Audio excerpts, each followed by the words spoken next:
아주 유망한 신흥국이 있어요. 그게 지역입니다. 특히 23년 경제에 굉장히 중요한 컨셉이 네. 재생에너지입니다. 근데 지금은 뭐에 투자를 해야 되냐? 23년 경제가 경기 침체 국면이에요. 그래서 경기 침체가 올 것이라고 자명하게 보는 나라들이 혹은 뭐 이런 나라들입니다. 그러면 다 이게 시장이 안 좋다고 해도 결국 솔직히 틈새로 돈을 버는 분들은 늘상 있었거든요. 네. 그리고 주위에 정말 큰 부자들은 다 경기가 안 좋을 때 네. 망한다 했을 때 나온다고 알고 맞아요. 있어요. 맞아요. 그러면 만약에 내년에 교수님께서 투자를 하신다면 어느 쪽에 좀 네. 유망할 거라고 보세요? 저는 이미 그런 네. 컨셉을 가져가고 있고요. 네. 여러분께도 제가 네. 원자재 ETF 사시라고 했었죠. 왜냐면 원자재 공급망 병목 현상 때문에 원자재 가격이 치솟았고 41년 만에 최고치의 인플레이션이 나온 거예요. 그래서 인플레이션 시대에는 인플레이션에 투자하라 라고 말씀드리면서 원자재 투자하시라고 했죠. 원유 선물 ETF라든가 철 비철금속 ETF 이런 거 사라고 했었죠. 근데 지금은 뭐에 투자를 해야 되느냐? 23년 경제가 경기 침체 국면이에요. 네. 세계 경제로 보면 올해가 3.2, 내년이 2.7%. 그러면 세계 경제 성장률 평균이 3.5거든요. 그걸 밑도니까 안 좋은 경제예요.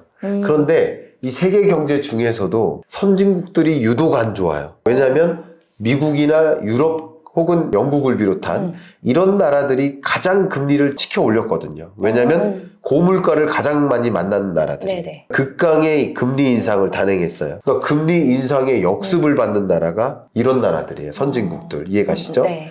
그래서 경기 침체가 올 것이라고 자명하게 보는 나라들이 이 미국, 유럽 혹은 뭐 영국, 뭐 캐나다 이런 나라들입니다.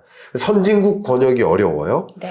대신 이 세계 경제 성장률의 반이 선진국 권역, 그 다음이 신흥국 권역인데 이 신흥국 경제가 괜찮아요. 22년 3.7%, 23년 역시 3.7%.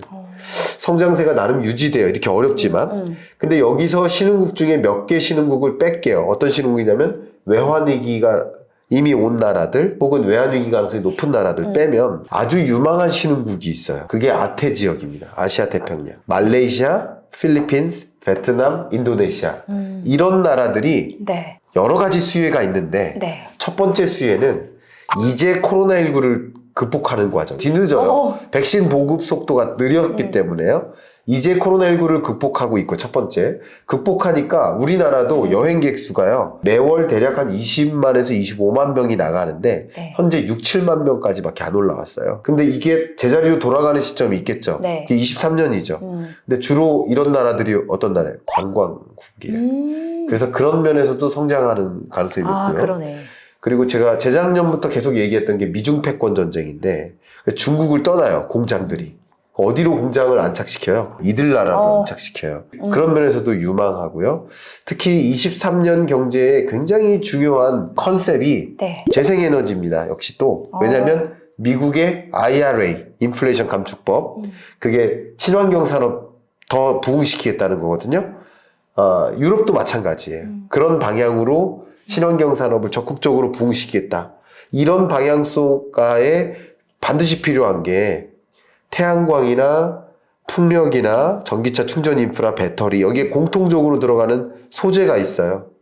그게 리튬, 코발트, 구리 이런 걸 다 뭉뚱그려서 우리는 그린 메탈이라고 하거든요. 근데 이런 그린 메탈 소재, 탄광이 어디에 있어요? 이런 나라들에 많이 있어요. 그런 여러 가지 면에서 세계 경제 패러다임 변화와 함께 이런 영역에서 이 신흥국들이 말 그대로 신흥한다. 예, 그렇다고 볼 수 있고요. 그래서 이런 나라들에 해당하는 ETF 상품 같은 걸 좀 적극적으로 추천드리고 싶은 마음이에요. 그럼 이 나라들의 그 주가 지수를 추종하는 ETF 말씀하시는 그렇죠. 거예요? 예, 이런 나라들이 상대적으로 다른 나라에 비해서 강하게 뒷받침됩니다. 왜냐하면 2020년은 유동성 때문에 주가가 오르는 유동성 장세예요. 그죠? 풍선 부는 느낌. 2022년은 유동성이 빠지면서 모든 주가가 떨어진 장세예요. 네. 역유동성 장세. 그래서 주식하지 말라고 했었던 거예요. 근데 2023년은 유동성이 이제 더 이상 근거가 안 돼요. 다 반영된 거예요. 아, 네네. 그럼 23년은 뭐예요? 실적 장세예요. 그럼 경기 침체를 피해갈 만한 산업군 그건 다 여러분 검색하면 나옵니다. 그리고 경기 침체를 피해가는 그런 권역, 나라들 이런 쪽으로 투자 의사결정을 한다면 첫 번째로는 내가 안전추구형이다. 그럼 저축 비중을 늘리세요. 네. 빚은 절대 의존하지 마세요. 빚을 일단 1번은 빚 갚는 거예요. 네. 그리고 저축을 많이 하시고요. 그리고 좀 추가적으로 더 적극적으로 투자를 만약에 하시겠다? 그렇게 희망하신다면 좀 ETF 투자, 지금 말씀드렸던 아태 지역 ETF 투자. 그러니까 우리나라로 치면 코스피 지수에 투자하는 것과 그렇죠. 같습니다, 여러분. 네, 검색하면 바로 나오고요. 증권사나 자산운용사에 물어보면 네. 친절하게 설명해 주십니다. 네네네. 네, 그렇게 생각하면 되겠습니다.